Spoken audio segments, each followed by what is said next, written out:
सबसे पहला क्वेश्चन है which of the following is not database object. हम यहां पर जो डाटाबेस अज्यूम करके चल रहे हैं वो बात कर रहे हैं हम एमएस एक्सेस की। हम जो क्वेश्चन यहां पर अटेम्प्ट करेंगे वो एमएस एक्सेस के रेस्पेक्ट में करेंगे। तो सबसे पहले तो आपको पता होना चाहिए कि एमएस एक्सेस क्या है। ये सभी को पता है, एमएस एक्सेस एक रिलेशनल डेटाबेस मैनेजमेंट सिस्टम है। एमएस एक्सेस क्या है? रिलेशनल डेटाबेस मैनेजमेंट सिस्टम है। एमएस एक्सेस एमएस ऑफिस का एक पार्ट है, एमएस ऑफिस पैकेज का एक पार्ट है। तो आपको पता है ये एमएस एक्सेस है वो किसके अंदर आता है? एमएस ऑफिस पैकेज के अंदर ही आता है।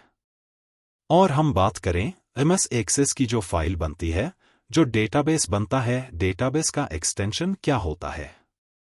एमएस एक्सेस में डेटाबेस का एक्सटेंशन अगर मैं बात करूं 2007 से पहले वाले वर्जन्स की तो वहां पर एक्सटेंशन होता था .mdb that is Microsoft database.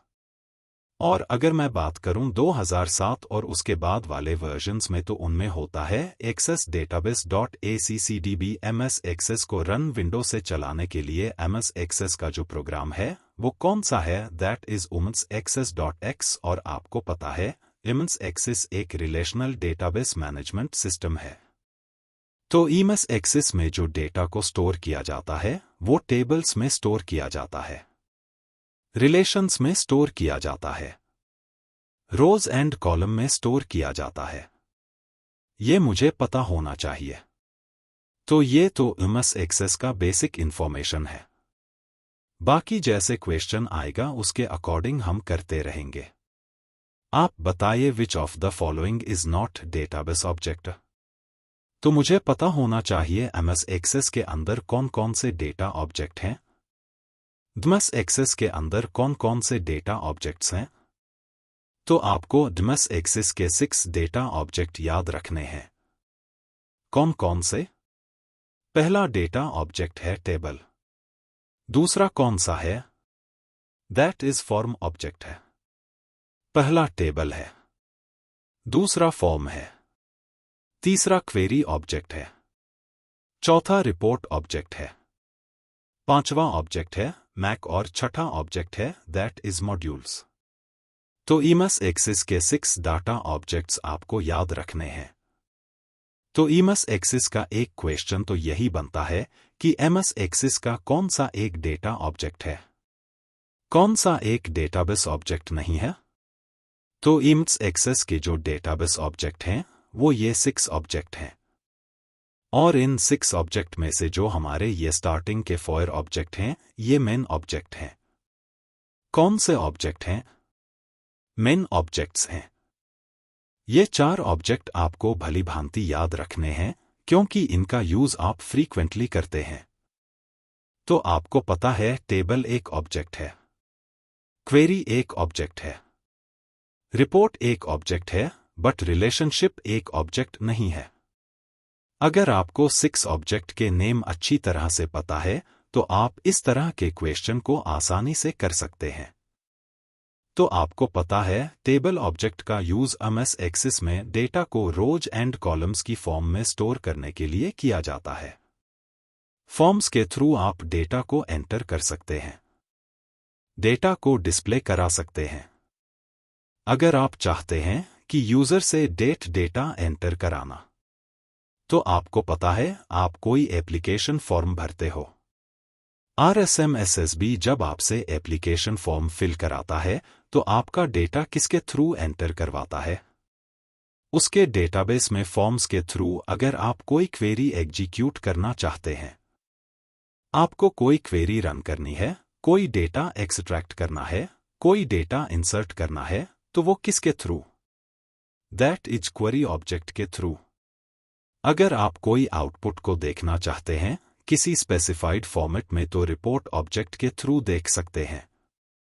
अगर आपको डेटाबेस पर कोई कंडीशन अप्लाई करनी है तो मैक का यूज कर सकते हैं।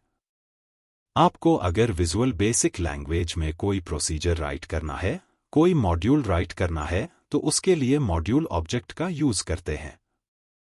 अब नेक्स्ट आता है हमारा what is the size of date and time field. Date and time field type का साइज क्या है?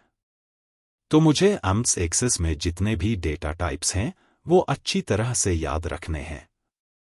मुझे एम्स एक्सेस के अंदर जितने भी डेटा टाइप्स हैं उन्हें बहुत अच्छी तरह से याद रखना है।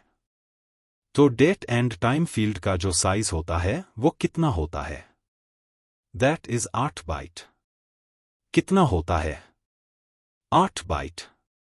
डेट एंड टाइम फील्ड के अंदर आप 100 से ले 9999 ईयर तक का कोई भी डेटा एंटर कर सकते हैं।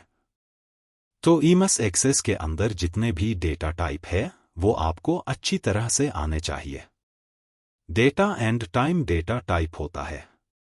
इसके अलावा आपका एक डेटा टाइप होता है दैट इज शॉर्ट टेक्स्ट। एक होता है आपका लॉन्ग टेक्स्ट जो पहले वाले वर्जन्स में शॉर्ट टेक्स्ट है वह ओनली टेक्स्ट के नेम से आता था। लॉन्ग टेक्स्ट है वो किस नेम से आता था? मेमो के नेम से। शॉर्ट टेक्स्ट के अंदर जो साइज होती है वह अप टू 255 कैरेक्टर होती है और लॉन्ग टेक्स्ट की साइज 64,000 होती है। बाकी बोलने में हम बोलते हैं कि 6,399 कैरेक्टर्स तक होती है। एक हमारा डेटा टाइप होता है। फील्ड टाइप होता है। That is number. नंबर की जो साइज होती है वो 124 अगस्त 2016 बाइट होती है। तो जनरली हम जो यूनिवर्सल आईडीज होते हैं, रेप्लिकेशन आईडीज होते हैं, उनके लिए क्या लेते हैं? 16 बाइट। एक डेटा टाइप होता है मेरा that is odd number data type. Auto number data type की जो साइज होती है वो कितनी होती है? 16 बाइट। तो आपके जो यूनिवर्सल आईडीज हैं, रेप्लिकेशन आईडीज हैं, उनके लिए जो इसकी साइज होती है वह 16 बाइट होती है। आपको सीरीज में कोई नंबर जनरेट करने हैं। आपको यूनिक नंबर जनरेट करने हैं। ऑटोमेटिक नंबर जनरेट कर रहे हैं।